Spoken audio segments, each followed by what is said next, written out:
Hey there, Ridgely here with another Groove Growth inspiration sponsored by Groove Digital, your online platform to make your dreams come true and make sure that your voice is heard.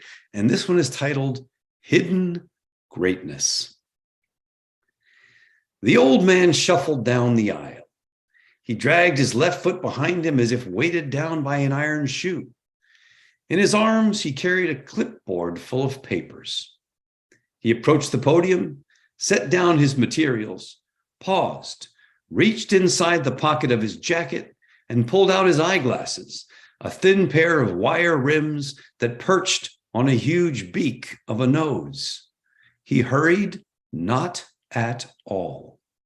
At his own pace, he collected himself, shuffled through his materials, and reviewed a few notes. Finally, he cleared his throat and looked up. I noticed a large mole under his chin, punctuated by a couple of long gray hairs. When he smiled, he revealed a set of crooked teeth stained by too much coffee. What's the rage? I asked myself, not the slightest bit taken by the rave reviews of my peers.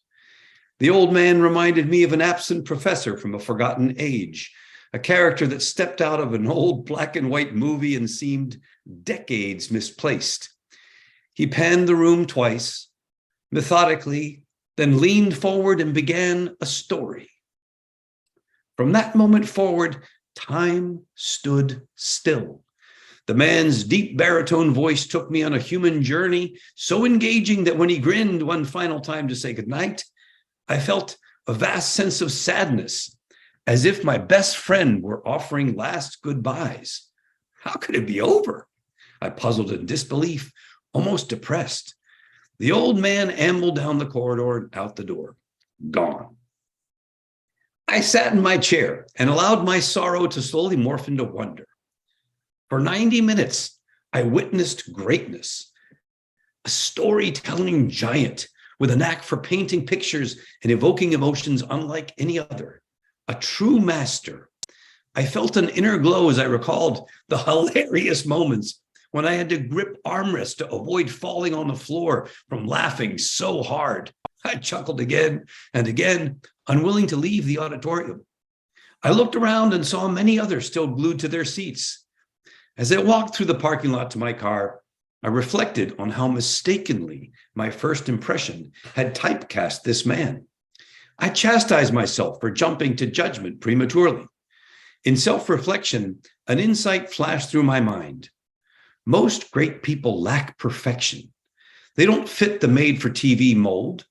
Rather, they possess one driving enthusiasm, one profound passion that makes all faults seem insignificant, all blemishes unimportant, unnoticeable even. No one cares. What one thing could you and I develop with such zeal as to render all shortcomings irrelevant? What makes our juice flow freely, our blood boil with excitement, our muse dance and scream, our contribution worthy for all? Can we pounce on it, build it, and throw it out to the world? I flashed back on the yellow-toothed man with a hairy mold and started chuckling. Yeah, what a great lesson in not passing judgment. What a great moment. And how often we do that on our day-to-day, right? Just see somebody and make a judgment. See somebody else, make another judgment. Hear about something and make a judgment. What would the world look like if we could just let all that go and live and let live? I'll see you next time on the next Groove Growth Inspiration. And until then, ciao for now.